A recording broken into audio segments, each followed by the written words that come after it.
I love when things were Marnie, you know, and I was all in. I just couldn't handle me. And you made that worse. You did. Because when I was struggling, you know, you just shut down. I mean, you just fucking walked away. You gave up. I shut down? I gave up? Do you have any idea how hard this has been for me? I have bruises all over my body from the 2-hour massages that I need to deal with the stress of your addiction.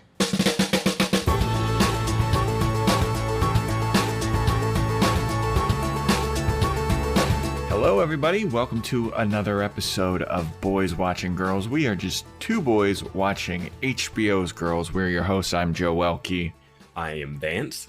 And today we're talking about Season 6, Episode 4, overall Episode 56. This one's titled Painful Evacuation. It is directed by Jesse Peretz, written by Lena Dunham and Jenny Connor. The original air date was March 5th, 2017. To an audience of 571,000 people, 0.571 million. This is a weird one. This one felt like it was all over the place, and I feel like it felt like they were playing catch up from the last episode, which didn't answer anything from 2 episodes ago. Yeah. So it was like, all right, we need to like get all of our stories lined up and get ready to set up for like how these characters' arcs are gonna transpire over the course of the season, you know? Like, what are they gonna aim for? I agree. I felt like it was very much all over the place, and I don't know. There's some dramatic things going on.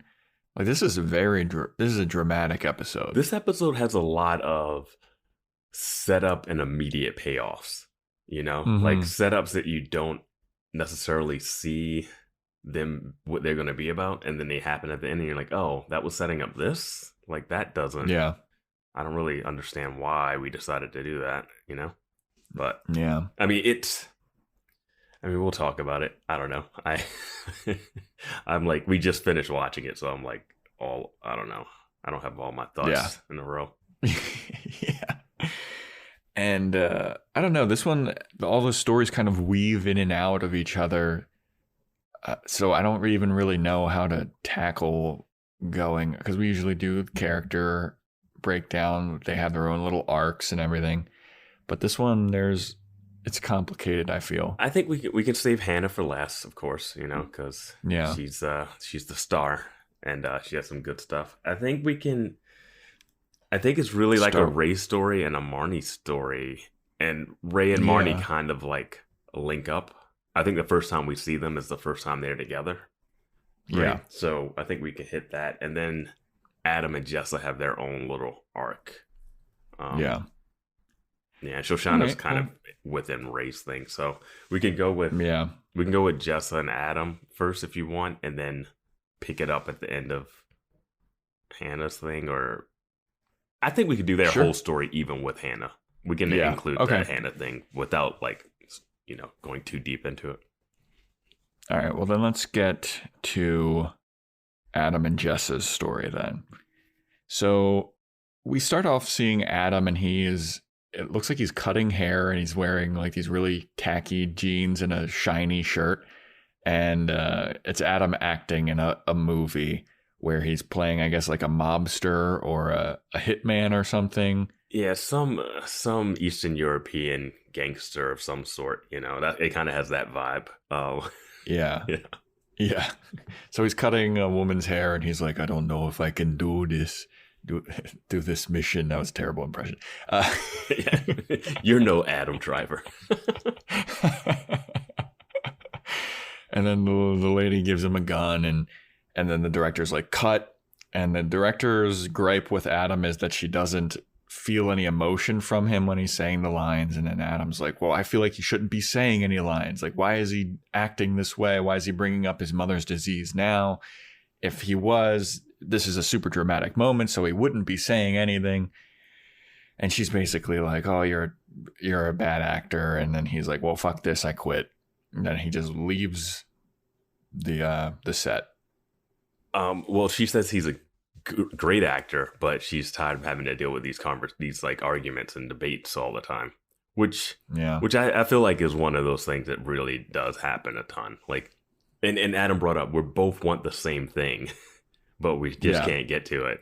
And then I guess like a producer comes in and she starts speaking in a different language. And he's like, "This is so rude, speaking in a different language, no one can understand you." And then he goes over to the actress who's playing the person getting a haircut. He's like, "It was a pleasure meeting you.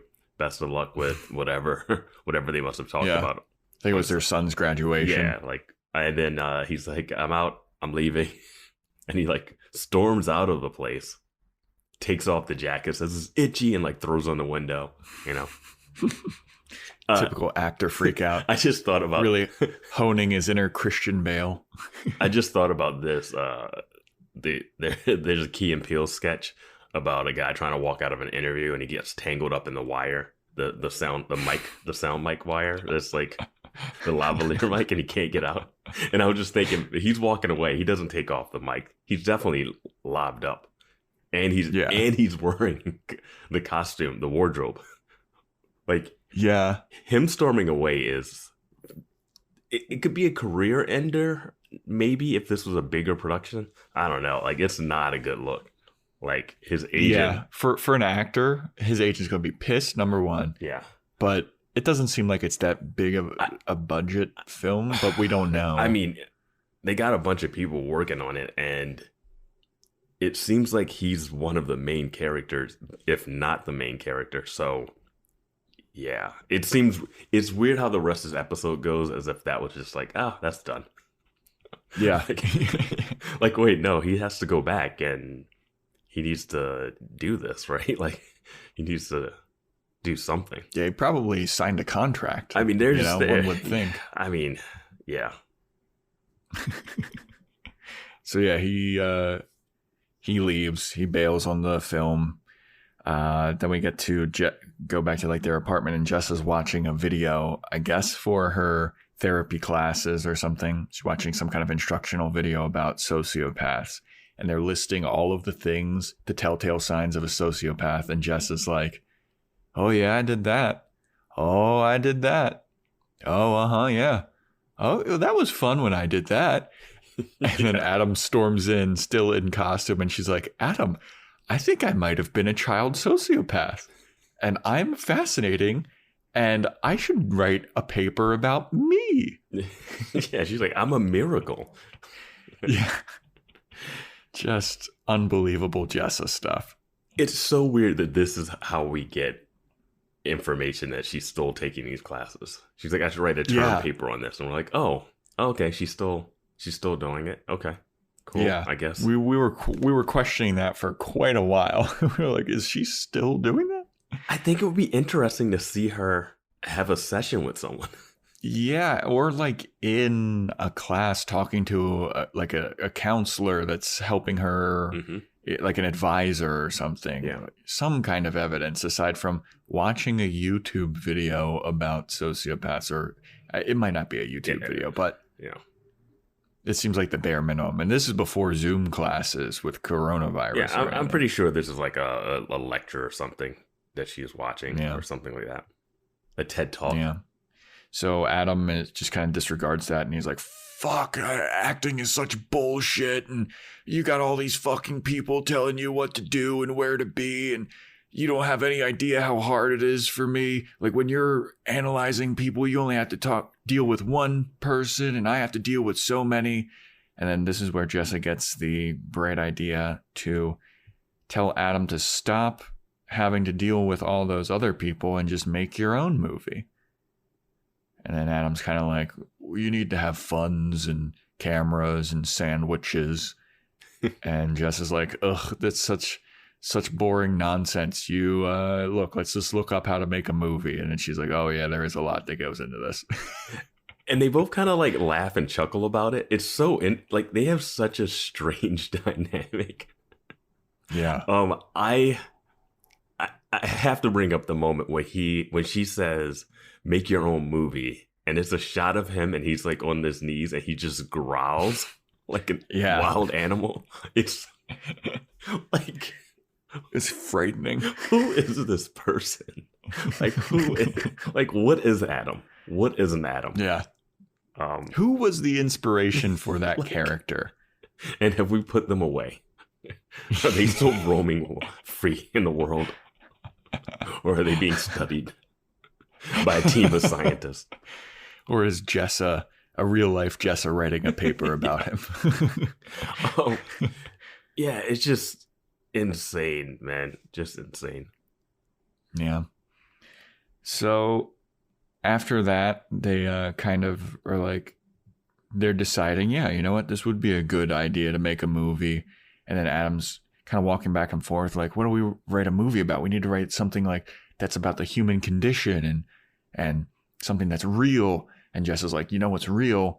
Stories that involve real people, that things that really happened. And Adam's like, yeah. And then she's like, we should write a movie about us, about our relationship and our relationship with Hannah. And Adam's kind of apprehensive at first. And she's like, think about it. It's the most real story ever. There's people, there's drama, it's romance, it's thrilling. And then Adam's like, yeah, I mean, this is like the realest story that I've ever been through.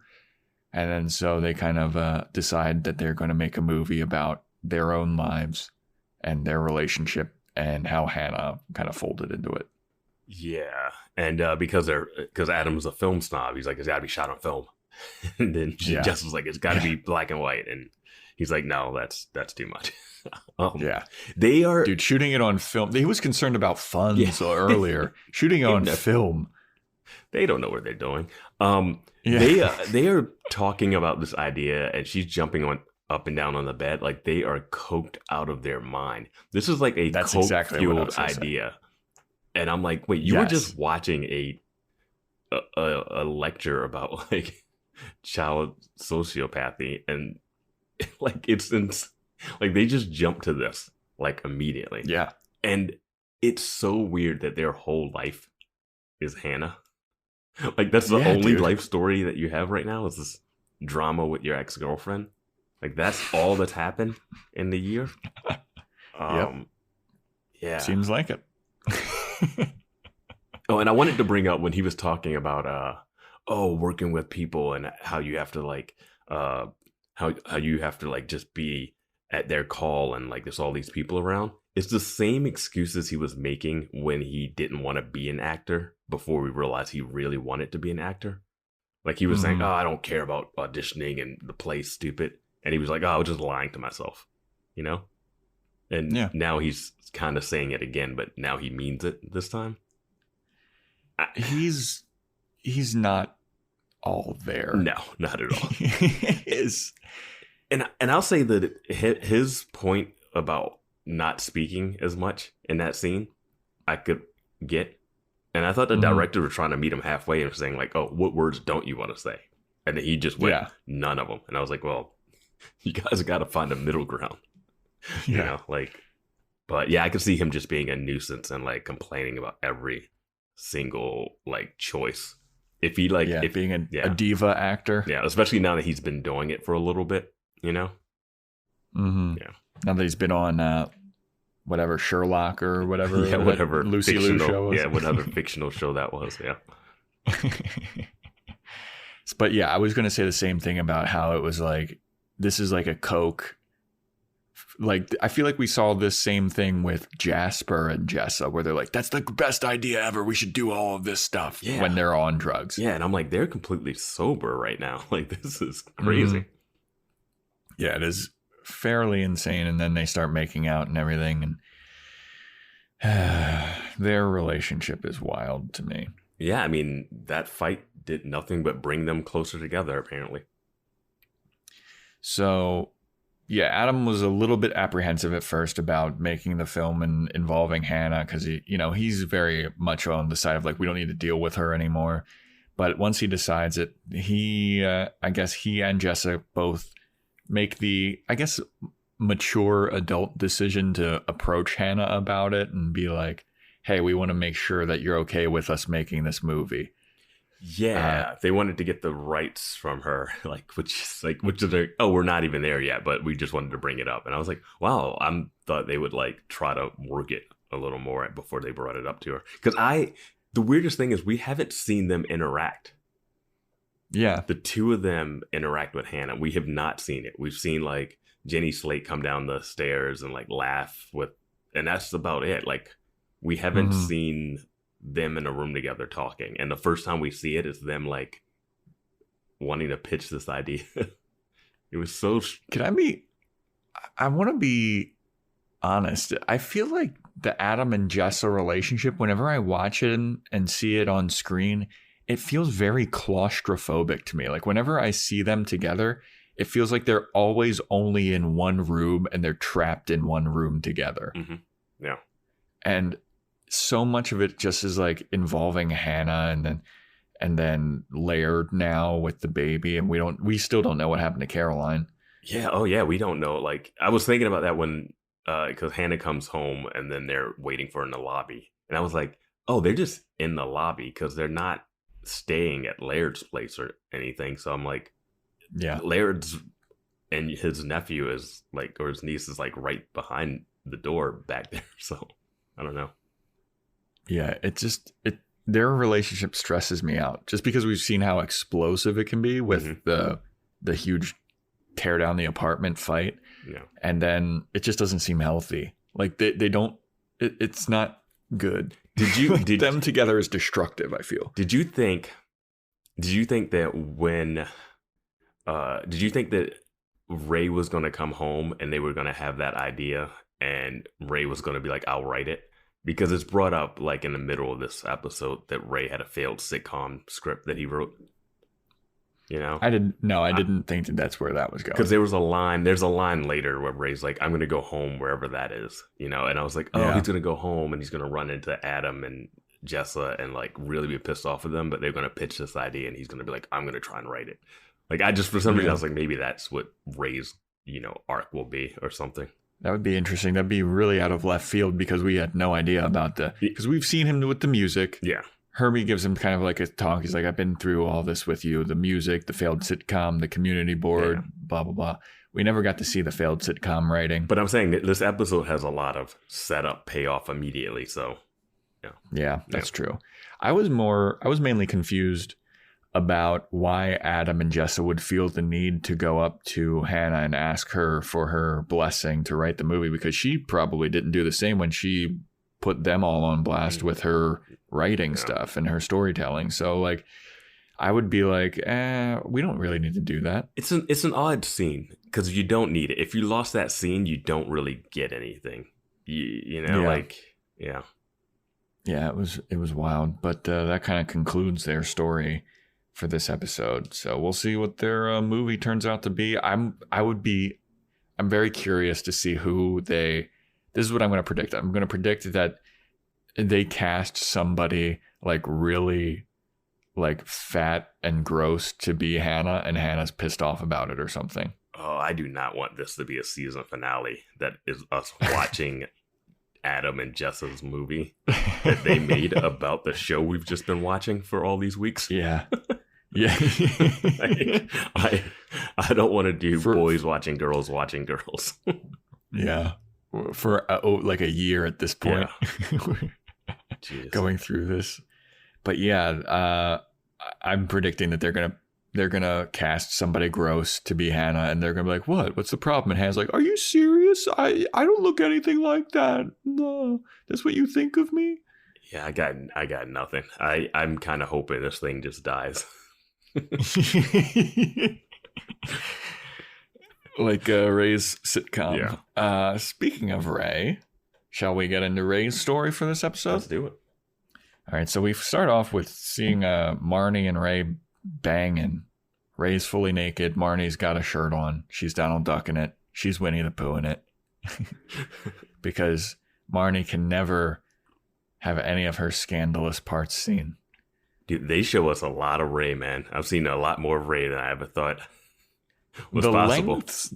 The lengths that they go to make sure that Marnie is not any kind of naked is very impressive to me. Yeah. It's like that it's like the opening scene from Austin Powers 2, where he and Elizabeth Hurley, they just keep like holding up things that block their junk. Yeah. It's getting to that point. But of course, Ray and Marnie are banging, and it doesn't seem like Marnie's too enthused about it. She is like, hey, let me know when you're about to come, because as soon as you come, I'll come, and we'll come together. And Ray's like, will you give me a countdown? She's like, sure. 5, 4, 3, 2. And that's when Ray comes. And she's like, you came early. I'm not there yet. And then it was just so weird. It's the whole thing. Just this. Marnie's the worst this episode. Like, yeah, absolutely. She's like he's banging her from behind over the sink or whatever, and she's like, "Oh yeah, you're so hot," and it's just like so robotic and weird. Yeah, and it's the least convincing. Yeah, and you get the Joe special where she's talking the whole time, and and then the countdown, and it's like, no, you're not gonna, you can't. That's not how sex works. You don't just count down the time. It like what are you doing? Like, what are you doing? Like, yeah, I've never had sex like that. No. That is interesting. Yeah, and simultaneous like orgasms are like what TV and movies have all the time, where everyone just orgasms at the exact same time and then completely stop. Like, yeah. And it's just like, that's not how it works. And you definitely can't schedule it to a time, a countdown. I've read so many articles about how you should try to time your orgasm to match your partner's. That is so hard. Yeah, I mean, if hard when it lines up, it's great. But like, yeah, like, but if it doesn't, like, as long as you guys can both get it, yeah, I don't think there should be any complaints. No, if everybody's getting it, yeah. If you're going for 100% perfection every time, you're just gonna fail. That's very hard. Yeah. But what happens after is even more awkward. Marnie says to Ray, after the sex is kind of done and Ray's still kind of inside of her, she says something like, I wish you and I were in the mouth of a lion's head right now, because we could both die together or something. It looks like you have the quote written down. I almost didn't, because I was like, oh, Joe's gonna write this down, but then I wrote down what I could before like having to vomit all over myself from the line.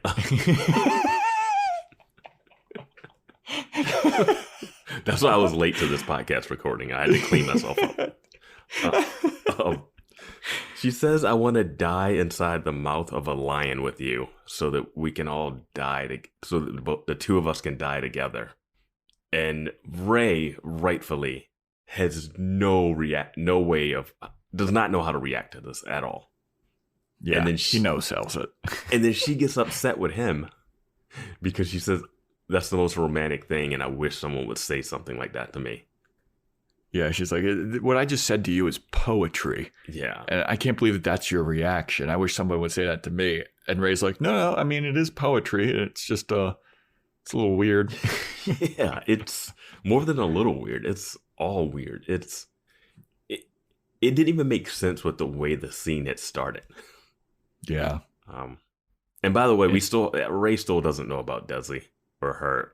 Yep. Yeah.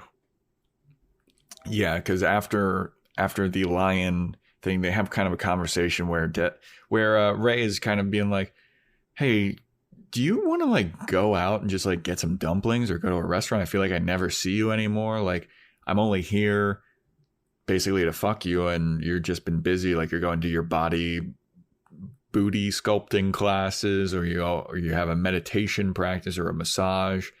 Like, what is the deal? Like, I'd just like to go out with you, like somewhere to a restaurant.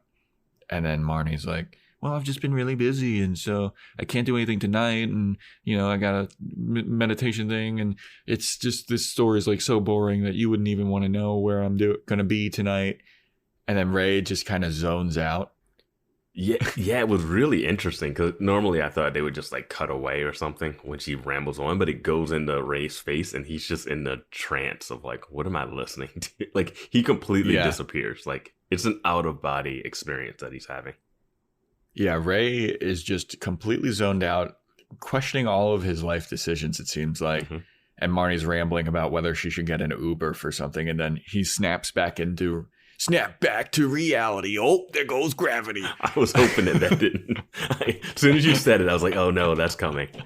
I knew it.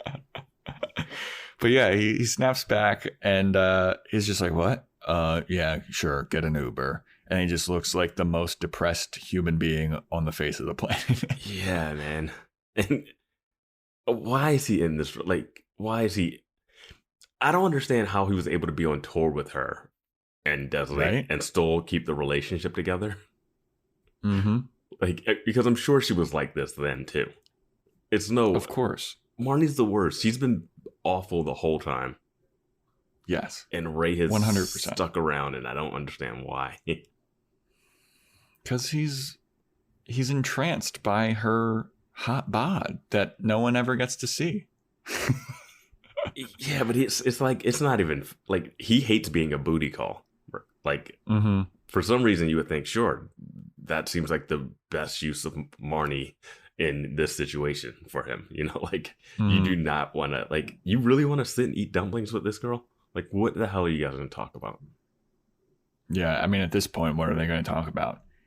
She's so far up her own ass and just believing all of her own bullshit. And then I don't know what's next. Is it Ray in the coffee shop or is it Marnie at therapy? It is Ray at the coffee shop. Okay, so then the next time we see Ray, he is kind of zoned out at his job, and there's an older black gentleman named Bobby who's telling him a story. He's credited as Yapper. No way. I saw that on, like, when I was looking, I was like, he's credited as Yapper. And then they call his, and then as soon as I read that, it was like, Bobby. And I was like, wait, what? He has a name? Yeah, why? I don't know. That's how Amazon hilarious. That's how Amazon had it. So. That's awesome. That is awesome.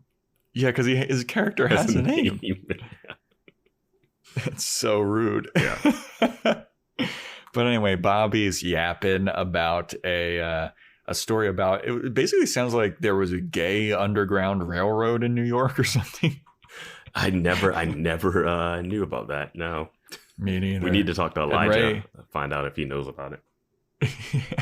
And Ray is just kind of like, what are you talking about? Here, take your coffee. It's nice to see you. Goodbye, Bobby. Goodbye. And then Bobby's kind of like, whoa, man, why are you being like that? So Bobby walks out. The next customer's in line. And he asks Ray a question about the croissants. And Ray's just like, I don't fucking know, dude. I got to bring up a little gripe. The guy asked, are these craisins or raisins or craisins or blueberries or something in the pastry, right? And then Ray's like, I don't fucking know. And I'm just like, Ray, that's like the one thing you have to know. like it's not like that's an absurd question. Yeah, it really is. I think it was more about like Ray is lost in life right now, I feel. Yeah, I mean, and he's like, I don't know. I mean, he's in that Marnie path of destruction that she leaves in her wake. Yeah. And I'll say this about Bobby. Bobby just needs to step to the side so people can get coffee and he can continue talking about the story. That's what coffee shops are for. Like, just step to the side. Like, he's holding up the line. If he's not holding up the line, it's fine, you know? Yeah. So while the guy's asking about the craisins or blueberries situation, we see Bobby walking in the background. He trips and falls and smashes his face, apparently, or has a heart attack or something. He just collapses. Yeah. And then Ray's like, oh, holy shit, Bobby. Yeah. Jumps over the counter, goes outside, and everyone's like, oh, somebody call 911. It's a bunch of people at Helvetica are concerned about Bobby. He's like, yapping man number 1 fell over. I need to go help. The yapper. Not the yapper. So ridiculous. So I guess that puts Ray into like an existential mood. after he sees Bobby maybe die, collapse, whatever. Yeah, and Ray starts to really get his own story here. like I was like, wait, this is a Ray episode? Like, all right. But before we get to the climax of the Ray episode, we go back to Marnie, and Marnie is at the rehab place with Desi, who is going through some intense rehab because of his oxy addiction. Yeah. She's there with a counselor, and they're trying to like talk stuff out. And Marnie basically tells Desi like he needs to get back to work, and because that'll help him, get better and distract him and put his mind give him something to do, as opposed to just thinking about doing oxy all the time. Or that's not her motivation. Her motivation is so they can get back to making music. She doesn't give a shit about Desi getting better. Like, Marnie's the worst person this episode. Like, the worst. And this scene is great. She's been the worst person. Yeah. I mean, true. But this episode this scene I really liked just because it's about Desi's help. But man, do we get to like really just shine the light on her and flip the mirror around, Yeah, because all this time we've been thinking that Desi is the worst. And Desi is kind of the worst. Yeah, Desi's the worst. But in this scene, I was able to kind of relate to him and be on his side more. Which I said that in the last episode, the 2 episodes ago, where we're going to definitely use this drug addiction to kind of like flip his character around. Like, now he has an excuse, but I like that the excuse wasn't just the drugs, Yeah, and I think it is important too that there is like the rehab counselor there with them, because if it's just Marnie and Desi talking this out, Marnie's gonna be like, whatever, you're an asshole, what do you know? Yeah. And the importance of the counselor being there, because Desi basically blames his addiction on Marnie because he feels like she never even saw him as a person. He was just a dick to her, and he was there the whole time with her, and she never noticed that he was addicted to oxy because she's so full of herself. And the counselor is on Desi's side. Yeah. And Marnie is basically just like, oh, Desi, stop. You're full of shit. Are you really going to blame this on me? And then the counselor's like, I mean, he has a valid point. Yeah, some points. Like, Desi flips out when she comes in and says, you need to get back to work. And I think you've had enough. And he's like, are you hearing this? Are you hearing this? And he looks like, like, don't be an enabler for his addiction. And then later she mentions that, well, he goes on, and I like that he brought up like, hey, I'm the only person that saw you for who you were while your friends were making fun of your music and your poetry and being lame Marnie. I saw Marnie for who you were. I liked Marnie for Marnie. I didn't like myself.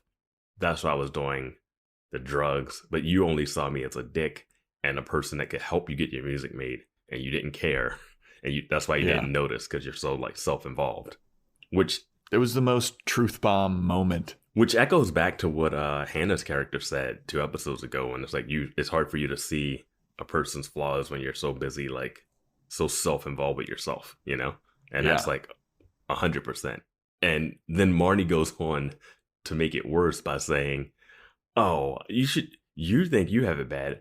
My body is covered in bruises from the massages I've had to get because of your addiction."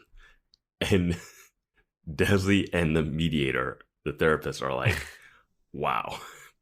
Yeah. You just made his problem about you. Like, you just... And it's also like, her problem is that she's been getting too many massages.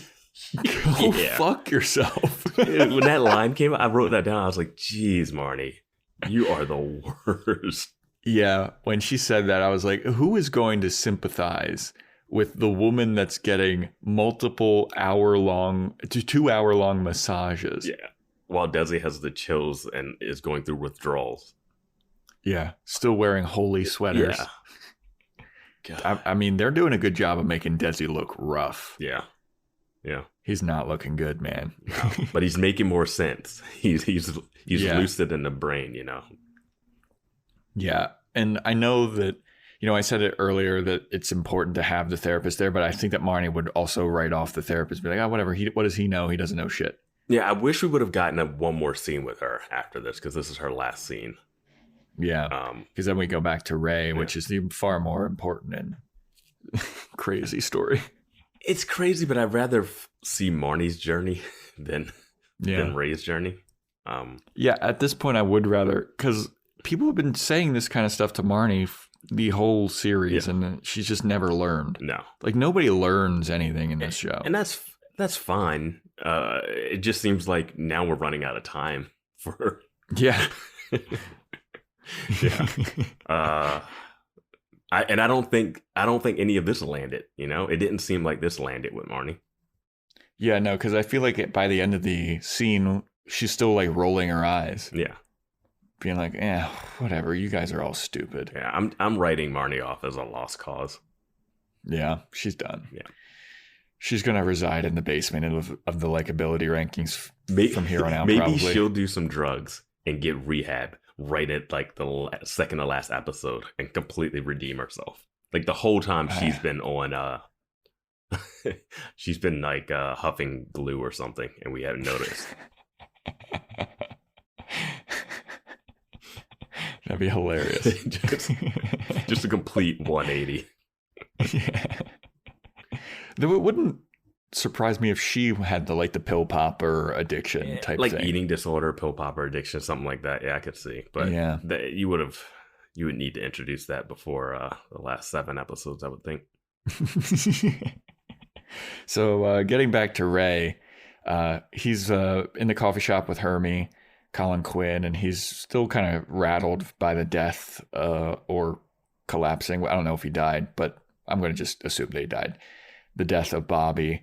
And he's kind of like, man, that's crazy. I was just talking to him about Ed Koch and this gay railroad thing. And like, now he's just dead. He's gone, man. Like, it made me think about a lot of stuff. And then Hermie is kind of like, yeah, man, you really need to think about a lot of stuff. Like, your priorities are fucked up. You're back to dating chicks with 6-packs. And like, I've been with you through all this stuff and you're wasting your potential. He mentions the music, the failed sitcom, the community board, which we now know he only went to for 3 months and then he just kind of stopped going. Yeah, how does that even work? Because it seems like he was campaigning for longer than 3 months.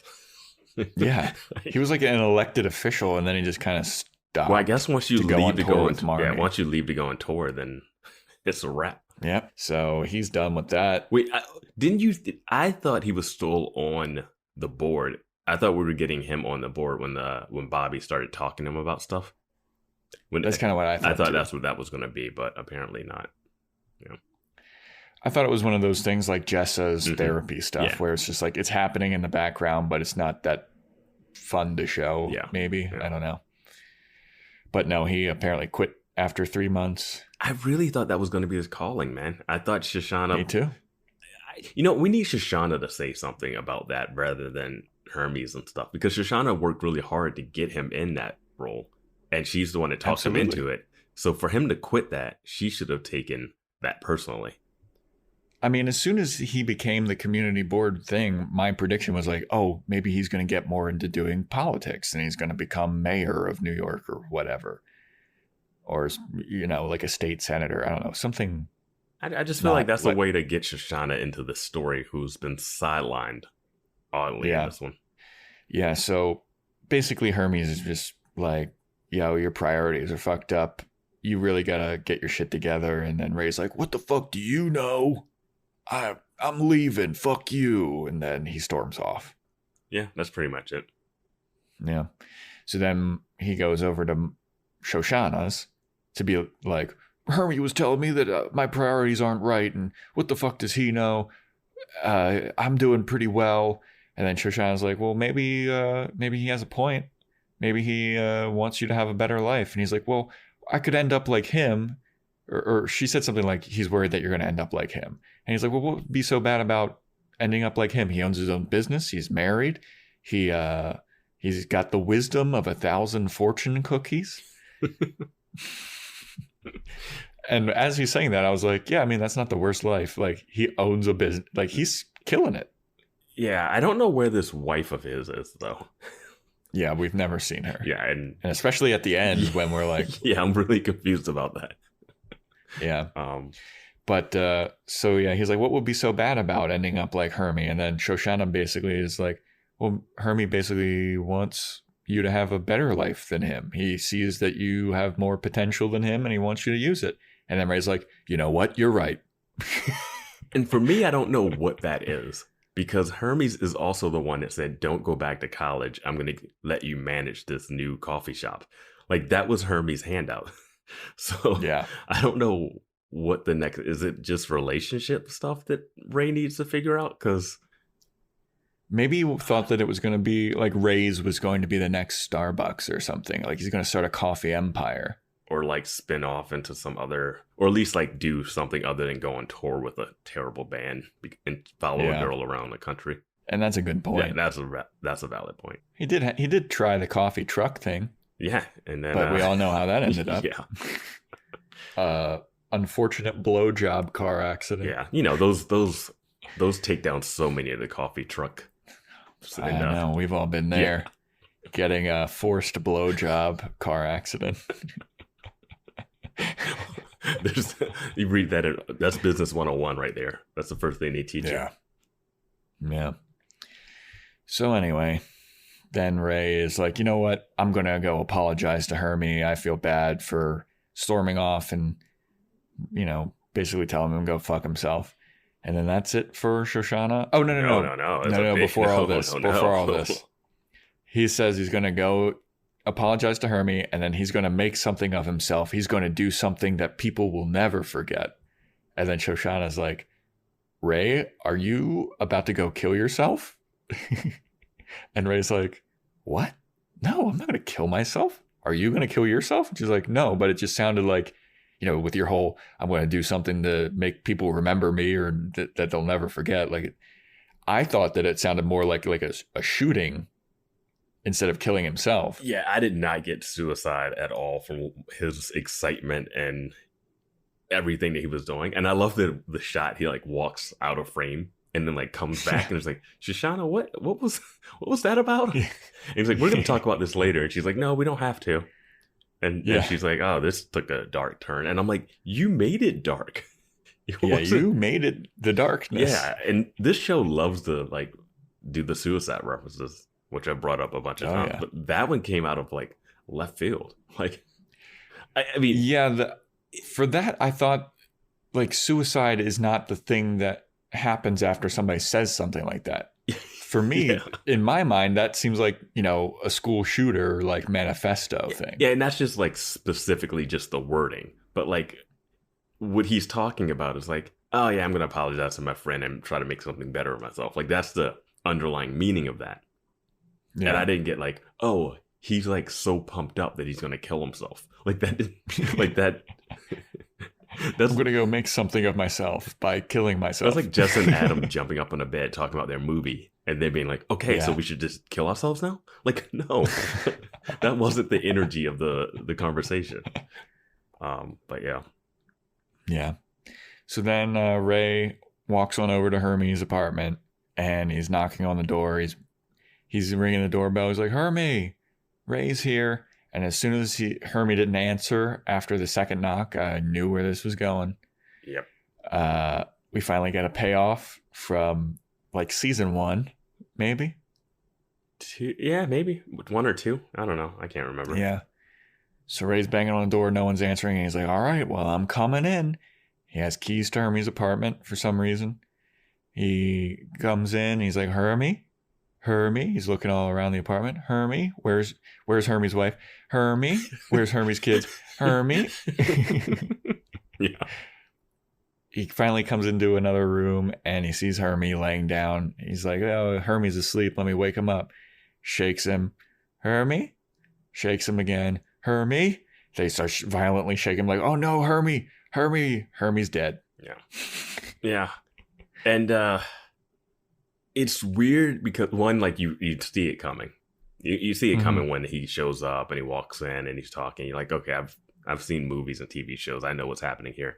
It's weird how this comes after the Hannah story, or like like not after the Hannah story, but after like a big reveal of the Hannah story. Because I was like, now I'm like, I don't know if I can.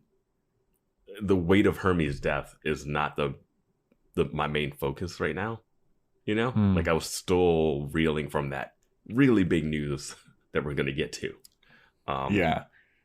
And also this is that instant payoff that I'm talking about. Like, we just saw a guy walk outside the coffee shop and possibly die. And then 3 scenes later, Hermes is dead. You know? Yeah, and then also Shoshana being like, oh, you're going to kill yourself? Yeah, it's like hats on hats on hats, you know? Yeah. Yeah, it was. But I see, do you think that Hermie killed himself, or you think that he is just dead? Yeah, it's no way he killed himself in that position. Like, take pills. Yeah, I guess he could take pills, but I think you'd be more slumped. It looked like his head, it looked like he was watching TV, like legit. He could have had Jessa administer some pills to him, like that lady that was about to kill her. But yeah, Hermie's been talking about how he doesn't have much time left since like season 1 or 2. Yeah. And we never realize or understand what his disease is or what's wrong with him, but he's got movie. He's been on the brink of death. He hasn't even had movie cough, you know? We haven't even seen him like cough into a rag and it's like a little red spots. Blood. Yeah.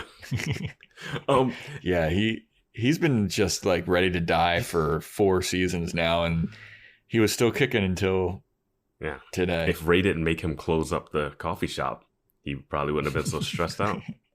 They had some employees.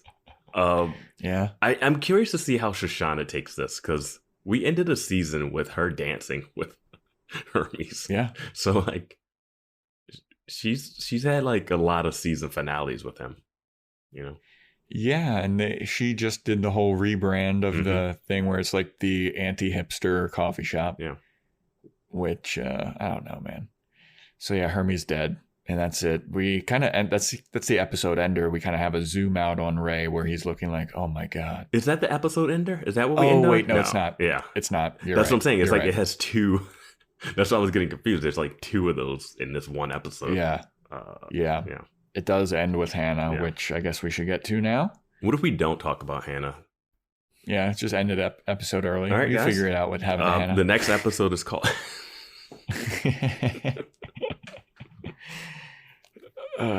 So the episode starts out with Hannah interviewing a woman who moved to New York to be a writer, but ended up being a sex worker or something, a sex worker / writer.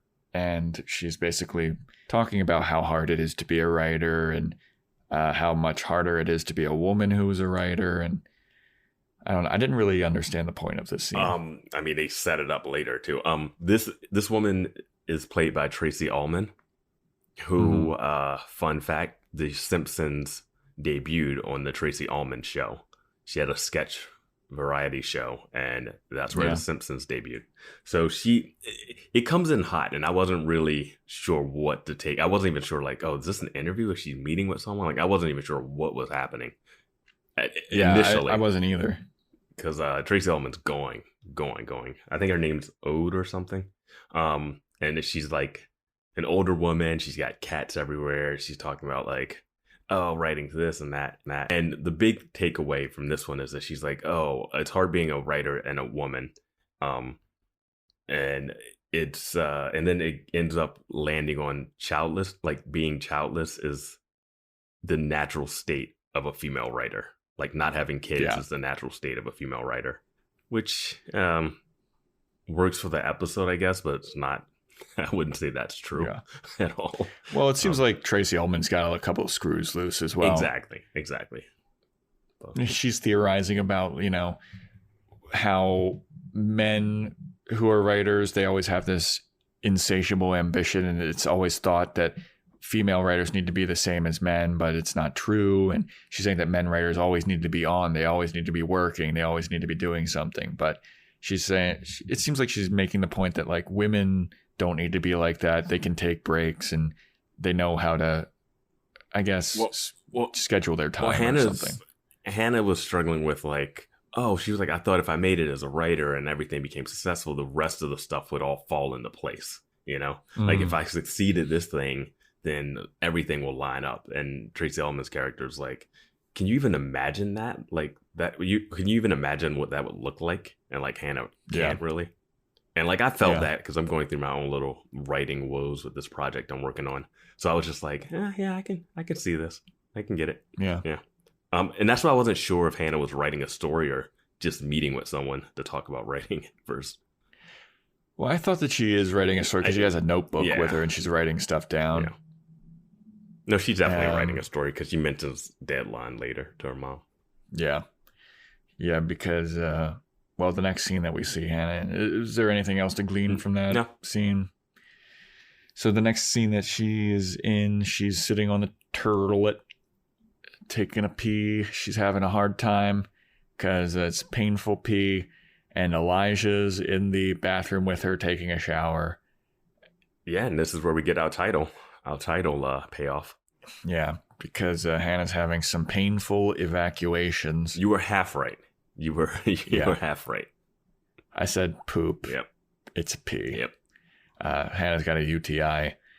And Elijah's like, why don't you just go to the hospital and whatever. And I don't know. It seems like Hannah gets UTIs very often, according to Hannah. She's like, no, this happens all the time. Well, she's like, oh, it's not from sex. It's from wearing wet underwear for 3 days in a row.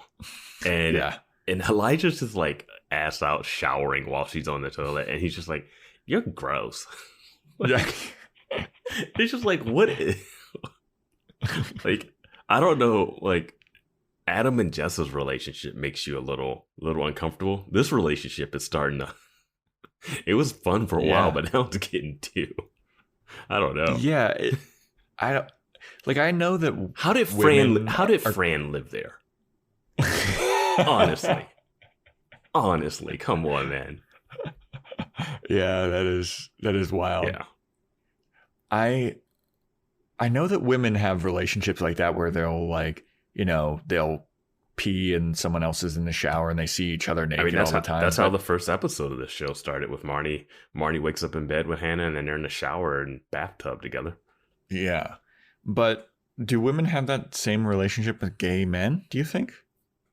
I mean, I wouldn't know personally or not. I don't know. Yeah. I'm sure they can. I'm sure relationships like this happen. Like I wouldn't say that every one of them is like this. I wouldn't put this in like a bucket, Yeah, this isn't a trope, do you think, right? No, this is just Elijah and Hannah. That's what I'm chalking it up to. And I'm sure there's like other people that have friends like this that they're close with that are of opposite sex. But yeah. Mm-hmm. If you have a relationship like this, email in, let us know. BoysWatchingGirlsPodcast at Gmail or DM us, BoysWatchingGirlsPodcast on Instagram. Yeah, but I was like, do people actually do this? Like it was so bizarre to me to see Elijah just naked and like making fun of her while she's taking a pee and like having a real hard time with it. And did she ask, can you tickle, like one, she asked for painkillers. And he's like, ooh, if you asked me 2 hours ago, I could have helped you. And then she's like, can you tickle my back at least? And he's like, nope. like I feel like they're just letting Elijah and Andrew Randall just go ham on this role. They're like, do what you want, man.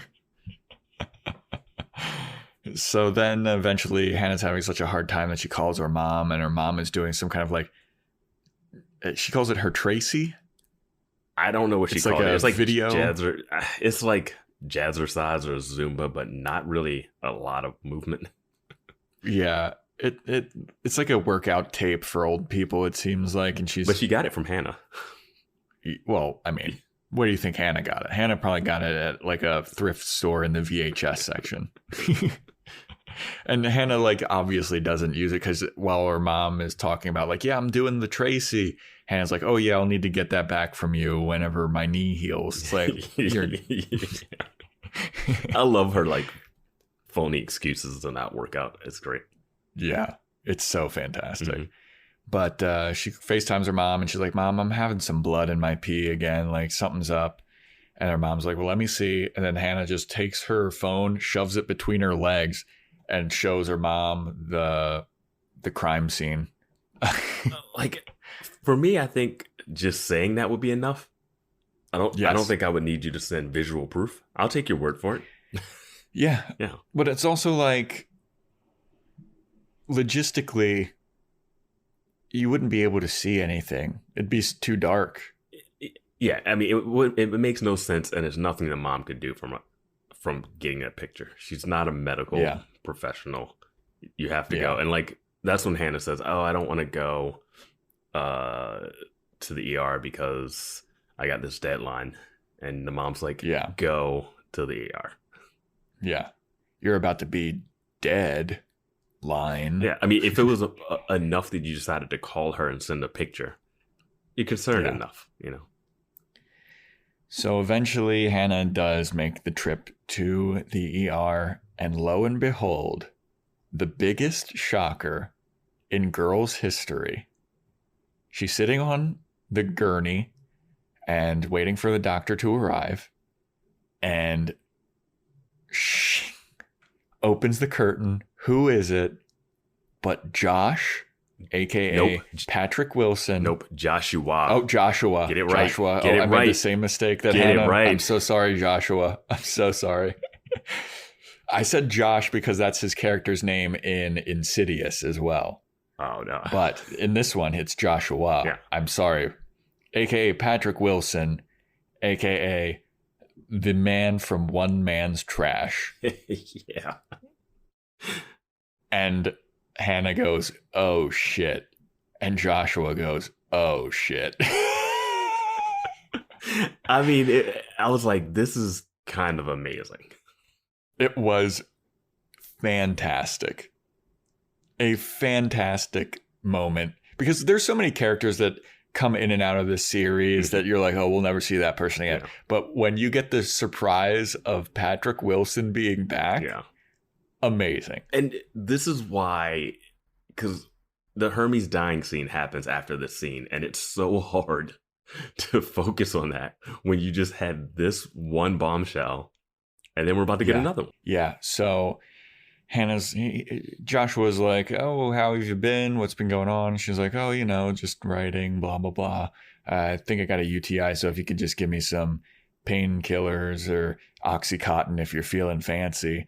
And he's like, well, you definitely do have a UTI, and there was blood in your stool or in your urine or whatever. And it also could be because you're pregnant. And she's like, what? Yeah. He's like, you know that you're pregnant, right? And she's like, I do now. Yeah. He says like, you know, like be more careful, you know, because you're also pregnant, you know? And she's like completely shocked by this. I was shocked by this because I was just trying to rack my brain through the Rolodex and be like, who has she been with? Yeah, same. As soon as she said, like, I'm pregnant, I was like, who could it be? Yeah. And there's only been one person, and that's who she is like, yeah, this is who it probably is. Oh and he's like, do you know the father? She says, Joshua's like, do you know the father? And she's like, it's a wakeboard surfer instructor, and I'll probably never see him again. So I don't think that he knows, and I don't think he ever will know. Well, and then Joshua. Yeah, I didn't think we'd ever see this guy again. The surf guy. Yeah. Who they seem to have like a really lovely time together. On that vacation high. But yeah, that was a big one. So then Joshua leans in and kind of gives her a hug. And she's like, I don't feel like a hug is really appropriate at this moment. And he's like, okay, well, I just want to let you know if you want to get an abortion, if I don't know what your money situation is, but if you need the money, I can help you out. And I can refer you to a really well-respected doctor. And then she stands up, grabs her bag, and she's like, who said I want an abortion? And then she storms off. I had two thoughts with this. One, when he first started saying it, I was like, wow, he's still trying to be helpful to this person after how their relationship ended. And then the second one was, why did you immediately jump to abortion? like, you know, you don't like, you could be like, hey, if you need anything, any medical assistance, like, let me know, I can help you out. Like, you can like kind of like maybe hint at, if this is what you want to do, I will help you figure out a way to do it. But you don't just assume, oh, you found out you're pregnant? Okay, so you want me to just get that out of you right now? Or like, yeah, there's a much more tactful way to be like, well, I can refer you to a really good OBGYN. Yeah. Or if you want to go this other route, I know people that can help you as well. Yeah, because that would be the first like, step. yeah, you want to get, because he just jumps to like, oh, you want to get that shit out of here. He just fires up a vacuum cleaner. He's just like, all right, let's like what? Like, I mean, that's how crude it is. That's how crude it is for him to bring it up. She just found out like a second ago. Yeah. So, and another thing, the opening scene, the lady's talking about writing, but she mentions not having a child is the best way is a natural state for a female writer, right? And then at the end of the episode, we get the payoff of now she's pregnant. And I was just like, that's what that opening scene was setting up? Because like, I don't need that opening scene to set this up. Honestly, I completely forgot about the opening scene by the time we were at this point in the episode. And the only reason I remembered is because I wrote it down for notes for this podcast. But that opening scene, like, I guess it was setting it up. I mean, she clearly states, like, that's the one time when she sits on the couch and she states it, like, very slowly. Like, most of the stuff she's saying is really fast. But she states that. And I was just, because I remember writing that down. And I was like, okay. And I wasn't thinking, oh, she said that it's going to pay off this way. But then when it pays off, you're like, really? All right. Yeah. Like like a guy dropping dead outside of a coffee shop, then Hermie dies, and then this lady mentions being pregnant. Now Hannah's pregnant. And it's like, all right. They're jamming all the drama they can into one episode. Yeah, the double endings, it felt like two, I don't know, maybe if this was an hour-long show, you could get away with it a little bit, space it out, but I don't know. I couldn't deal with Hermie's and Ray's trauma after, like, seeing Joshua and learning that she was pregnant. Yeah. Like, it was a lot. So she's in shock, obviously. She leaves the hospital and kind of, in shock, and, it's the blurry, soft focus on going on. And she's like, oh, what am I doing? She gets home, and that's where Adam and Jessa approach her about the movie. And she's like, yeah, whatever, do whatever you want. And then she goes into her apartment, and Elijah's there, and she's like, what happened to the party? I thought you were going to a party. And he's like, oh, it was lame. It was a bunch of old gays, and it was lame. He's just sitting in his underwear eating pizza. He's in his tidy blueies this time. Yeah. Very nice. A little something for the Welkie man. Yeah. Joe's Fashion Corner. Good undies. So then Hannah comes and sits down. And he's like, well, did you go to the ER? Did you go to the ER? And she's like, yeah. And she's still kind of visibly like in pain or scratching her belly or something. He's like, did they give you anything for the pain? She's like, no. He's like, those heartless bastards, come here. And she lays down on his lap, and he starts petting her head, and she's just kind of looking forward like, oh God, what the fuck am I getting myself into this time? Do you think the rest of the season will be her tracking down Surf Dude? I don't know. That'd be interesting. I feel like, isn't he in like Aruba now, or Kilimanjaro with his girlfriend? Yeah, but he's not going to be there for 9 months. Yeah, you never How much know. time has passed? I have no idea. Yeah, because Adam makes a mention of, while they're asking Hannah about whether they can make the movie or not, if they can have her consent to make the movie, they're like, this has been a relationship that's been festering for years. And I know that he's alluding to both he and Hannah's relationship and he and Jessa's relationship. Yeah. But it kind of makes it seem like he and Jessa have been together for at least a year at this point. No.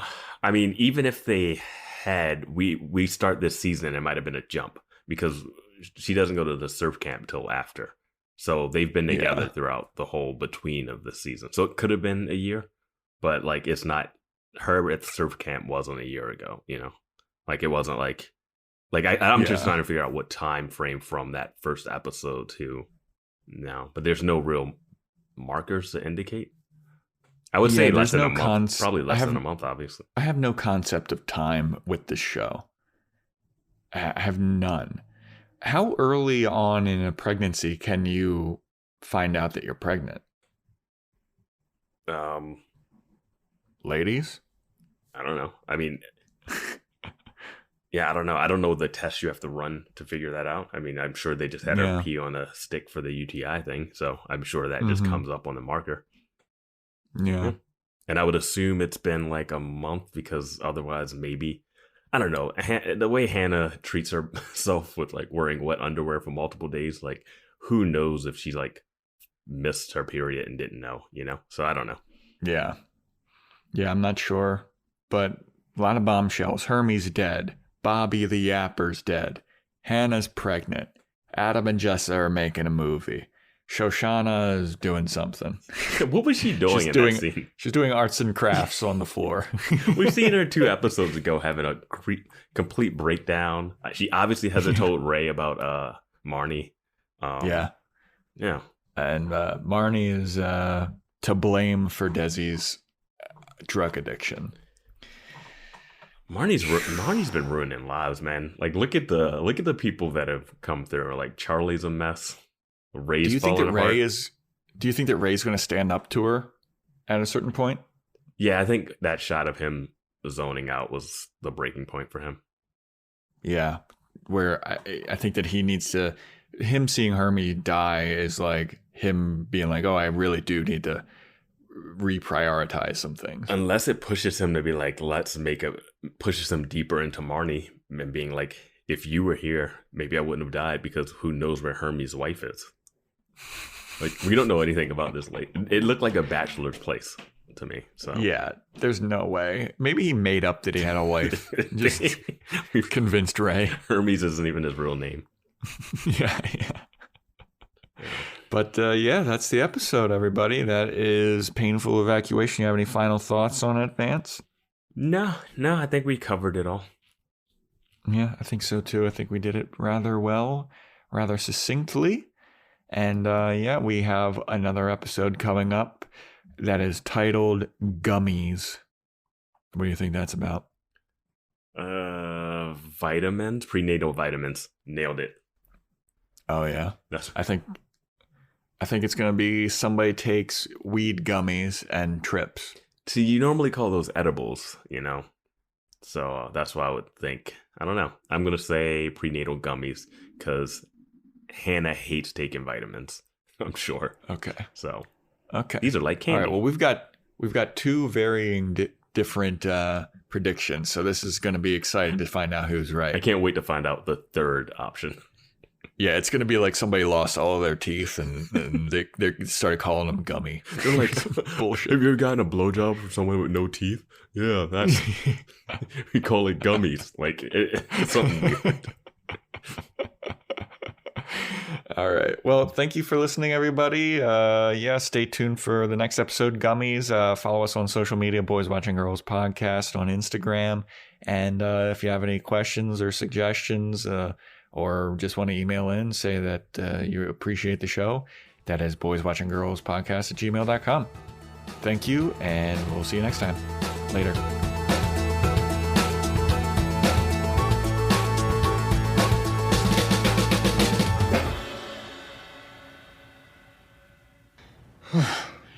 I want to die inside the mouth of a lion with you.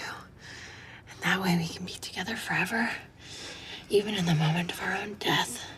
Your death and my death. Right?